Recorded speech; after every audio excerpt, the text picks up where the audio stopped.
aware of and prayers that we need to offer up for anybody? Anyway? We need to remember Christy Walton, our church secretary. You know, she's gone through some pretty major surgery, I understand, and I understand doing okay. But we do need to remember her. Anybody think of anyone else that we need to think about? Okay, Pete's going to lead us in a prayer tonight. Let us pray. Dear Lord, thank you for this day. Thank you for allowing us to gather tonight to study your word. Please keep Christy in our prayers. Please be with Bill tonight as he presents his lesson on your word. Thank you most of all for your son, and it's in his name we pray. Amen. Okay, thank you, Pete. Okay, continuing our study on Judges. I don't know if you're reading ahead and staying ahead of me. It would be a good idea to do it and then have a good feeling for what we're going to be talking about.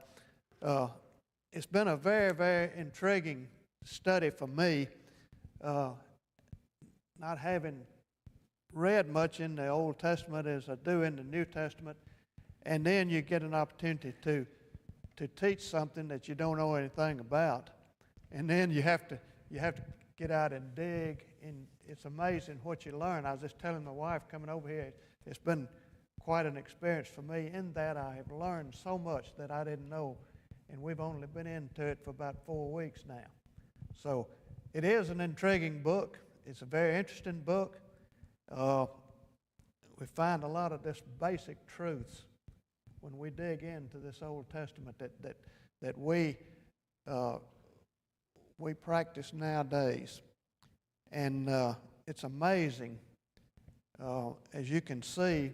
And I think the thread that runs through this whole book is the fact that God is always there, ready, willing, and able to forgive us for mistakes that we've made, to give us guidance and give us direction.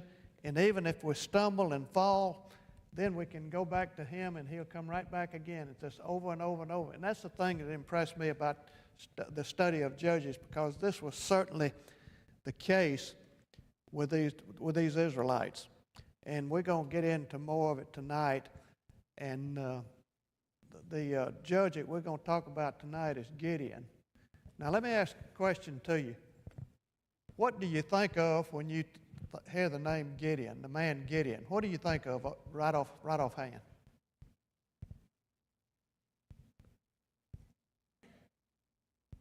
Don't everybody answer at the same time. Well, that's okay. What I thought of when I saw the man's name Gideon, even when I was a child and going to church, at least one time a year we would have a group of men come in there. They called themselves Gideons. Have any of you heard of the Gideons? It's a worldwide organization that provides Bibles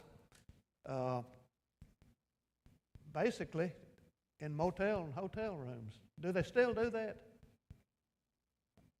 I didn't know whether they were still putting them in there or not. But I do remember coming up in church, we would have the Gideons come one time a year, and they would give their pitch, and they were seeking donations to provide these Bibles. And I think that was a wonderful thing. And it was certainly a wonderful thing if you go into a hotel room and you look over on the nightstand and there's a Bible presented by the Gideons, put there by the Gideons. So this is the thing that I thought about when I saw this man's name Gideon, who is the judge that we're going to talk about tonight. So just a little bit of refreshment from where we were last week, a week before last. Israel had gone under the judge Deborah, the first woman judge, and she was quite effective. And she led them out of their problems they were incurring and got them headed in the right direction. And They enjoyed peace for 40 years after her direction, after her leadership. For 40 years. That's a long time, you know. That's half of a lifetime for most of us. So they had peace for 40 years, basically because of her leadership. And just like they always did, and I don't know what was so difficult for the Israelites to fall back into these ways that they did, but they always did. And we're going to find that all the way through this book. And that's going to be the theme of this whole book, as I see it, is where these Israelites couldn't enjoy prosperity that they had. They had to fall back into the old ways, the adulterous ways, and so forth, and on. And the children of Israel, after the leadership of Deborah, they fell in bad sight with God. They did evil. And in the sight of the Lord, they had done evil. And they were committing things that they shouldn't be doing, and wasn't conducting themselves in the way that they should be conducting themselves. So what did God do? I think he sort of checked their oil, if I will say that. He delivered them unto the hands of Midian, which was a very, very corrupt king. And he allowed them to stay under his cruel leadership for a period of 7 years. And so that brings us up to where we are right now, and starting in the 6th chapter. And I was telling my wife coming over, I don't like to do this, but I think I'm going to be forced to do a little reading tonight. So I hope you'll bear with me, because I'm afraid if I don't read this, what I've studied and I had in my mind, I might forget if I don't refresh my mind. So bear with me, and we're going to start reading a little bit in the 6th chapter of Judges. As I said a while ago, starting with the first verse. The children of Israel did evil in the sight of God. And that's recorded in the first verse of the 6th chapter. And the Lord delivered them into the hand of Midian. See, I remembered that. I didn't forget that. So I was afraid I would. And the hand of Midian prevailed against Israel because of the Midianites. The children of Israel made dens, which are in the mountains, and caves, and strongholds. And listen to this. They were under such control of the Midianites that they watched them like a hawk. Just like a hawk watches his prey. And they waited for them to plant their crops. And just as soon as the crops were ready to harvest, they were right there ready, willing, and able to grab up all of the increase that they had, not only in their crops, but in their cattle and everything they had. So this is the situation they were in. And then they hooked up with the Amalekites, and they lived in the east of where the children of Israel were at that time. So we find out, if we keep on reading, for they came up with their cattle and their tents and dwelt among the Israelites from the east, and they came as grasshoppers. And I'll talk about that in just a minute. Came as grasshoppers for multitude, for both they and their camels were without numbers, and they entered into the land to destroy it. Now, we're told a little bit further along in the book of Judges that the camels that they had were so many they compared it to sand on a beach. There's so many you couldn't count them, and that's how strong they were. And we continue reading, and Israel was greatly impoverished because of the Midianites, and the children of Israel did what? They cried unto the Lord as they always had done. So, Then we find out that after they cried unto the Lord, he sent a prophet unto them and said unto him, Thus said the Lord of Israel, I brought you up from Egypt and brought you out of the house of bondage. He's reminding them of everything that he had done for them. And then, on the other hand, they just turned completely away from what he had done for them. And he didn't like it. God didn't like it. And so we continue reading. And he sent the prophet, and I delivered you out of the hand of the Egyptians and out of the hand of all that oppressed you, and drave them out before you, and gave you a land. Now this is the land where they're living right now.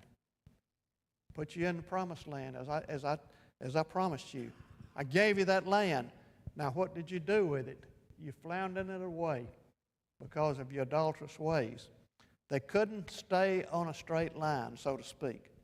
And that was one of the things that was very difficult for God to swallow. He didn't like that.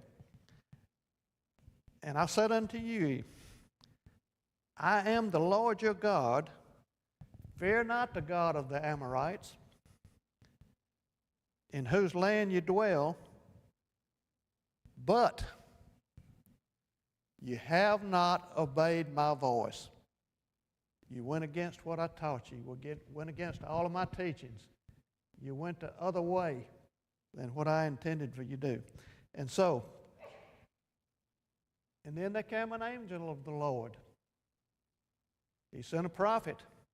Then he sent an angel and sat under an oak which was in Ophrah that pertained unto Joash. And we're going to get into a little bit of that as we go along. We're going to talk about Joash just a little bit. Pertained unto Joash the Abiezrite, I'm hoping I'm pronouncing that right, Abiezrite, and his son Gideon, who was threshing wheat by a winepress to hide it from the Midianites. And I told you a while ago that they had to do everything secret if they could to keep the Midianites from stealing more than what they were stealing. And the angel of the Lord appeared unto him and said unto him, The Lord is with thee. And the next phrase in here is something that we're going to talk about, and it had a big bearing on the fact of Gideon becoming a judge. The Lord is with thee, thou mighty man of valor. And I'm going to get into a little bit about why that angel presented that to him in that manner. Because as we talk about Gideon, we're going to find out that he wasn't exactly sure of himself. Okay. And Gideon said unto him, O my Lord, if the Lord be with us, why then is all this befallen on us? Well, I think you can, if you stop for just a minute and think about the situation, you can see that the children of Israel felt like they were in favor of God for having been led out of this bondage that they spent in so many years. And they thought probably within themselves that they should be treated a little better than they were being treated. So he asked a question, why is all of this happening to us? We don't understand.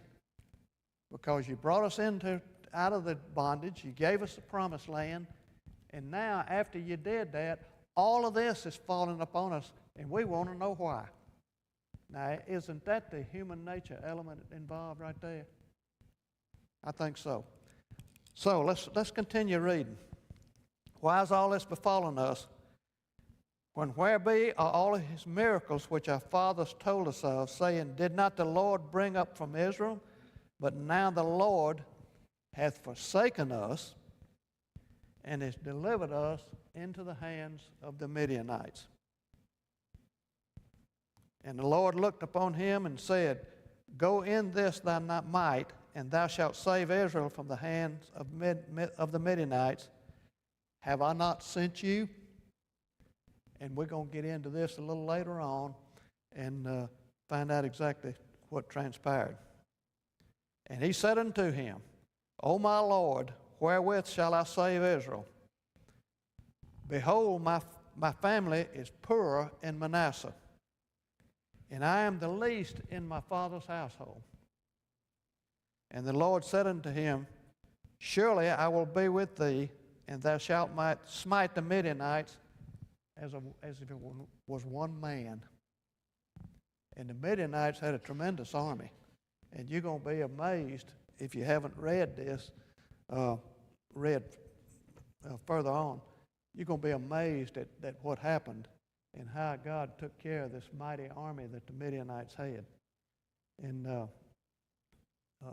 And he said unto them, If now I have found grace in thy sight, then show me a sign that thou talkest with me.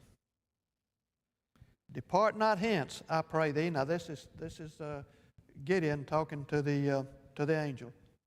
Depart not hence, I pray thee, until I come unto thee and bring forth my present and set it before thee. And he said, I will tarry until thou come again. And Gideon went in and made ready a kid and unleavened cakes and an ephah of flour. And the flesh he put in a basket, and he put the broth in a pot and brought it out. And under the oak he presented it to him. Now this is what the angel of the Lord said. And the angel of God said unto him, Take the flesh, take the unleavened cakes, and lay it up on this rock. And you're going to see why here in a minute. Lay it on this rock and pour out the broth, and he did so. Then the angel of the Lord put forth the end of the staff that was in his hand, touched the flesh and unleavened cakes, and there rose up a fire out of the rock and consumed the flesh and the unleavened cakes. Then the angel of the Lord departed out of his sight. And it was at that point, we find in verse 22, we're told that Gideon perceived that he was an angel of the Lord. That's the first time he realized and knew for sure that he was dealing with an angel sent from God. So he said, an angel of the Lord. Gideon said, Alas, O Lord God, because I have seen an angel of the Lord face to face. And the Lord said unto him, Peace be unto thee, fear not, thou shalt not die. And then Gideon goes and builds an altar there unto the Lord, and called it Jehovah Shalom, unto the day it is yet in Ophrah of the Abiezrites. And now here's something that's very interesting right here. And at the same night that he did this, the Lord said unto him, Take thy father's young bullock, even the second bullock of 7 years old, and throw down the altar of Baal. Throw down the altar of Baal that thy father hath, and cut down the grove that is by it. Now we're going to talk a little bit about that grove here, and it's very, very interesting what is said about that grove later on. And built an altar unto the Lord thy God on top of the rock, the ordered place, and take the second bullock, and offer a burnt sacrifice with the wood of the grove that he cut down, which thou hast cut down. And then Gideon took 10 men, his servants, and did as the Lord had said unto him.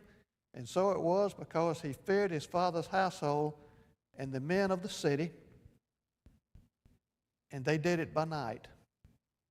They was afraid to do it in broad daylight because they were afraid of these Midianites. Well, they did it by night. Everything was okay till daylight. Well, when daylight came the next morning, the Midianites in the city saw what had been done, saw that the altar of Baal, which was an idolatrous altar, was torn down.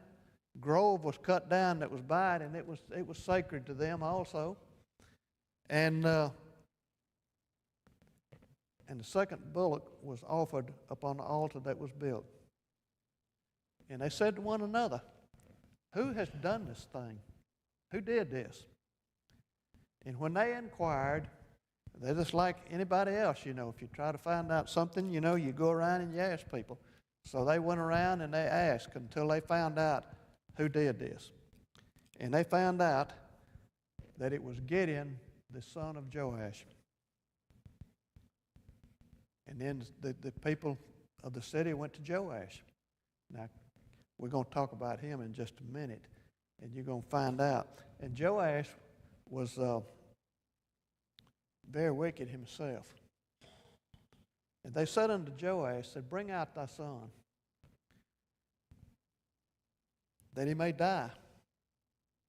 He must die because what he's done. He's torn down our altar, and he also cut down the grove that was by it. So he's got to die."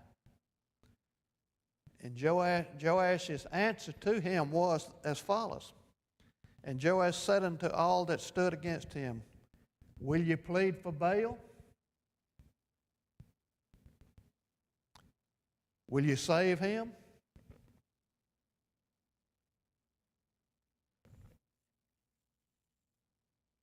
He that will plead for him, let him be put to death whilst it is yet morning. If he be a god, let him plead for himself." Talking about Baal. "Let him plead for himself, because one hath cast down his altar." There on that day he called him Jerubbaal. Gideon's name is changed on that day, saying, "Let Baal plead against him, and because he hath thrown down his altar." Then all of the Midianites and Amalekites and the children of the east were gathered together and went over and pitched in the valley of Jezreel. But the Spirit of God came upon Gideon, and he blew a trumpet, and Abiezer was gathered after him.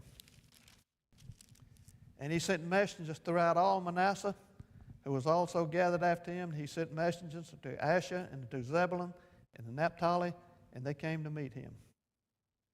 And Gideon said unto God, "If thou wilt save Israel by my hand, as thou hast said." And then this is very, very interesting. He had to be convinced that God was going to do what he said he'd do. And this is very weird to me, but it's very, very interesting. And he told God, he said, "Okay." He said, "Behold, I will put a fleece of wool on the floor, and let the dew be on the fleece only, not in the surrounding area, just the fleece itself. Put it on the fleece. And if it be dry on all the earth beside, then I shall know that thou wilt save Israel by mine hand, as thou hast said." So he sort of gave God a little ultimatum, didn't he? You got to prove it. You said you was going to do it, now I want you to prove it. So this is the way I want you to prove it. And so it was. He rose up the next morning, early on the morrow, thrust his fleece together, wrung the dew out of the fleece into a bowl full of water. So God had done exactly what he told him to do. And Gideon said unto God, "Let not thine anger be hot against me, and I will speak but this once. Let me prove, I pray ye, but this once will the fleece, let it now be dry, only upon the fleece, and upon all the ground, let there be dew." That was the second ultimatum he presented to God. And that happened. God did it. And God did so that night. And there was dew on all of the ground.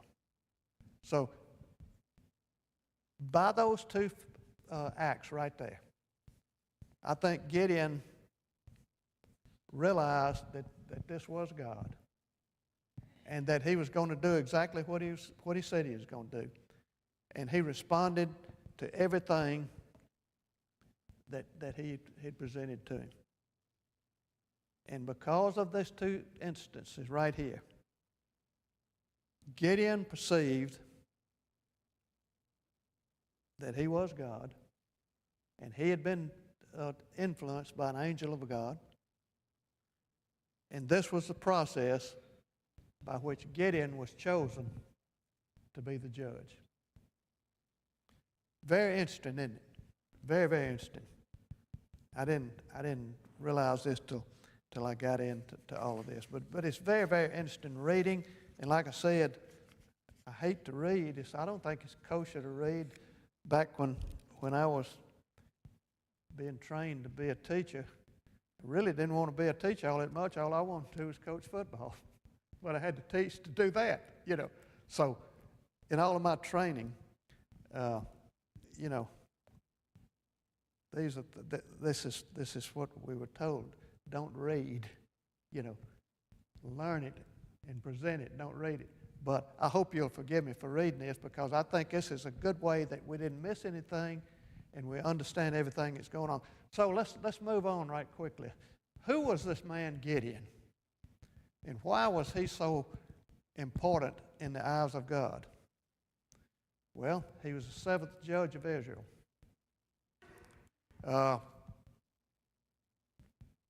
He lived during a time of great oppression. That's what we've been talking about. Lived under the harsh rule of the Midianites for 7 years. He was a man that was known for his faith and obedience. That was two characteristics that he possessed. And I think that probably this was what God was looking for in the man that he wanted to choose to be that seventh judge. A man of faith and obedience. The Bible describes him as being a very timid man.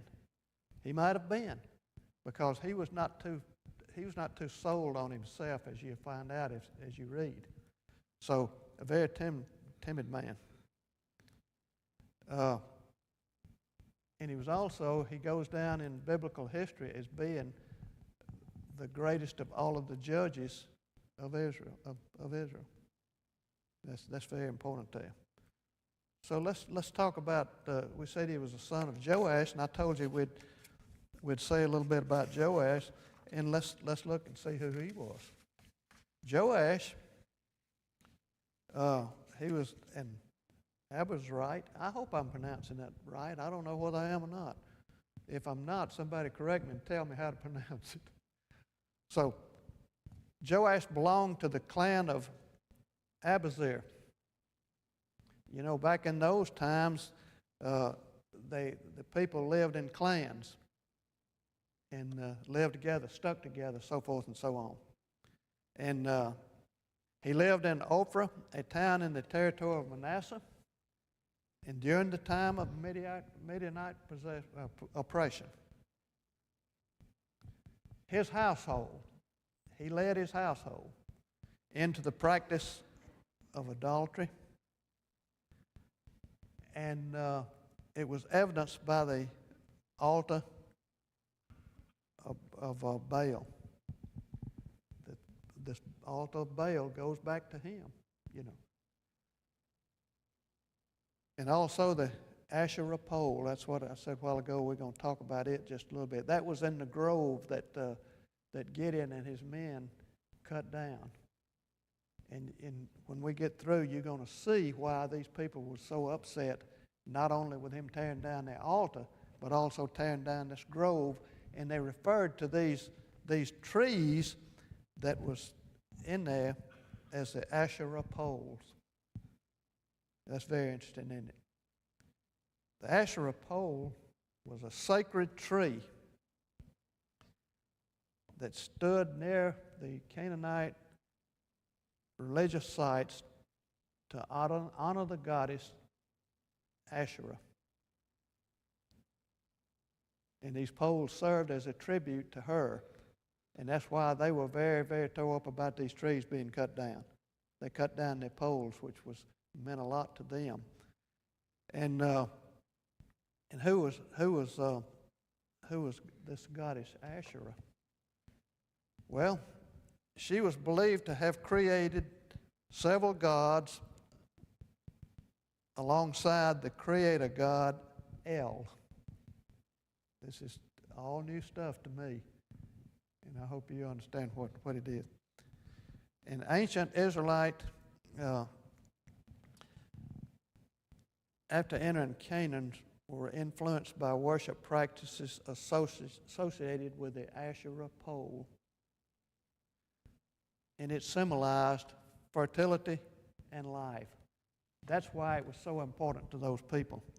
That's why they were so bent out of shape about it when their pole got cut down. So I just thought I'd throw that in, and for what it's worth to you, it was quite interesting to me. Now, under the harsh rule of these Midianites, as we said at the very beginning, these people were forced to hide in caves. And they literally had to hide for their life, because if those Midianites found them, they'd kill them. So they hid. They were forced to thresh wheat in secret, as Gideon was doing when the angel of the Lord appeared unto him. They were forced to do that in secret to avoid it being stolen. And the ones who didn't hide and got a little lax and did not hide, they fell into the hands of the Midianites and immediately began to practice idol worship, turned into serving gods of their oppressors rather than serving the true and living God. Now, this man Gideon, that was chosen by God to deliver Israel from its enemies, there's some things about him that we need to take a look at. Initially, he was fearful. Initially, he had hesitation. He said, why do I want to do this? And let's go back to that verse that we read a while ago. He said, I'm from a house in Madison, a poor family, and I am the least of the poor. So he didn't put too much stock in himself. And number 3, he doubted his abilities. Now, how many of us today, and let's think about this, when we are asked to do something, doubt our abilities? Why are they choosing me to do this? Am I smart enough to do this? Well, we all are not smart enough to do it. We all can do it if we do it without doubting our abilities. God has blessed every one of us with certain abilities. One person may be able to do this, and I can't do it. I might be able to do some things that other people can't do. So everybody has abilities given to them by God, inherent abilities given by God. And then you've got to be able to, and willing to, when you're confronted with a situation where you are asked to do something, to be able to put trust in your abilities, and God will see you through. Just like He did these Israelites. If they obeyed Him, He'd see them through. But the big problem was, after He saw them through, then they seemed like they forgot that He did, and they turned back to their old evil ways. And then Gideon initially had questioned God's presence in Israel's suffering. And we'll go back to the verse that I read a while ago. It said, why, if you led us out of the bondage and promised us a land, then why are you allowing us to suffer like we're suffering? So, God commanded Gideon to step into this role that He was wanting him to take. And He reminded him that he was a mighty warrior and very, very capable of doing what He wanted him to do. So that's who this man Gideon was. Now, let's talk a little bit about, in the time that we have left, let's talk a little bit about Gideon defeating these Midianites. And God had promised him, if you will be faithful to me and trust me and do what I say do, nobody's going to kill you. They cannot defeat you. And it will be as defeating one man. And the Midianites had an army of 22,000 people. And it's going to be very interesting as we get into these battles that Gideon was involved with these people. it's going to be very, very interesting to see how he did this. So if we go over to the 7th verse, and let me read 7:7, I think it, yeah. And the Lord said unto Gideon, and let me back up just a little bit before I read that verse. God told Gideon, he said, you got too many people. And I can't remember how many people he had. Does anybody remember how many people he had in his army initially, Gideon? I think it was somewhere around 20, 22, 3,000 people. So God appeared to him and told him, so you got too many people here. You got some people that you don't need. They may be in your way. He said, tell them to go about their way. So I was trying to see in here if I remember. I remember reading it. But anyway, and he said, let them go their own way. So that left some more people for God to choose to be his army, to defeat this army of 22,000. So listen to this. I don't know whether you read this or not, but listen to this to see how interesting this is. He told Gideon, there are yet too many people. Bring them down to the water, and I will try them for thee there.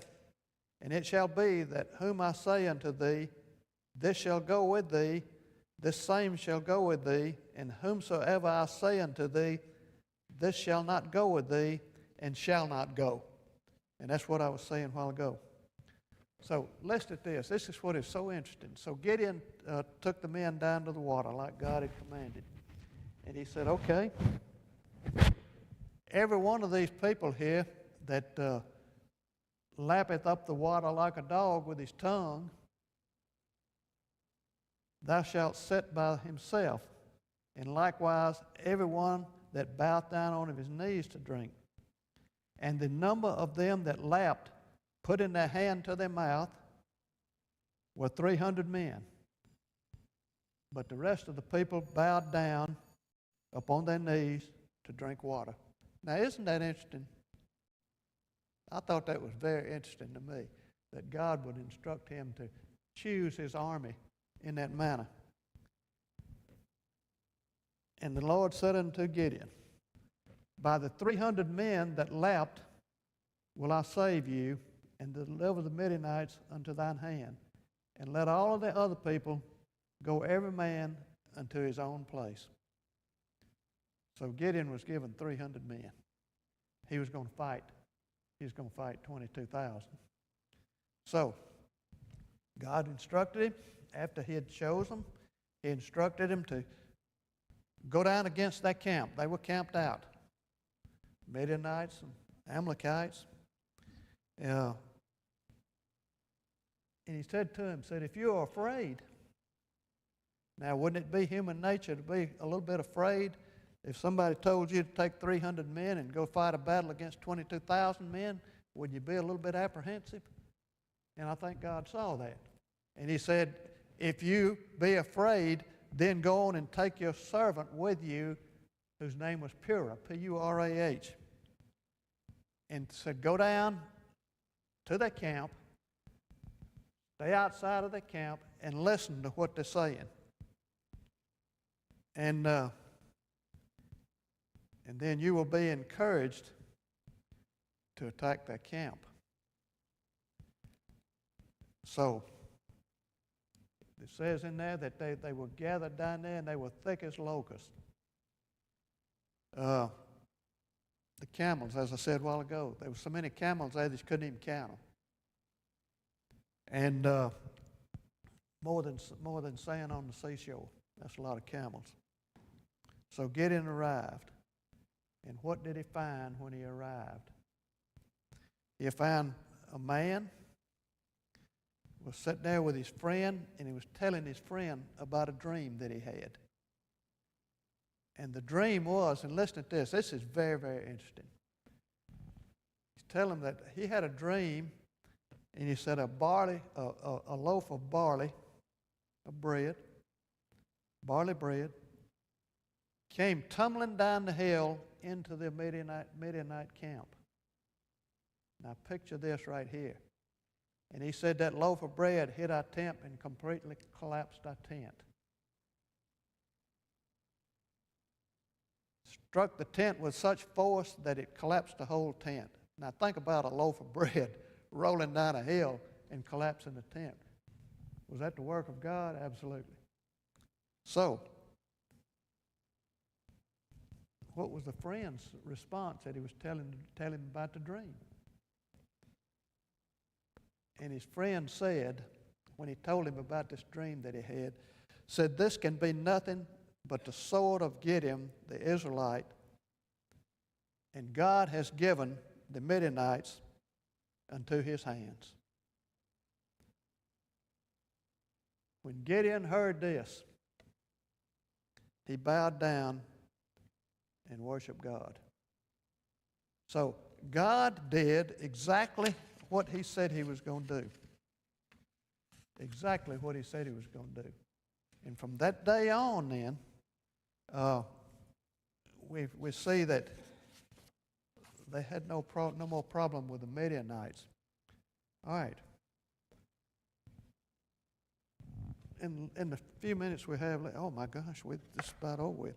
Let me run through this right quick, and this is going to be some parting words that I want you to take with you if you wish. This deal that he did, defeating 22,000 people with 300 men, showed that victory comes from God, not from Gideon. It's humanly impossible for one man to take 300 people and defeat 22,000. This was an act of God. And it was not an act of human effort. The human element wasn't even involved in it. It was truly, solely an act of God. In the story of Gideon that we can take away from this, is one of transformation. A story of Gideon can be considered as one of transformation. That is to say, from a man filled with doubt and security initially, to a bold leader who trusted God. And this can be a powerful example, closing thought.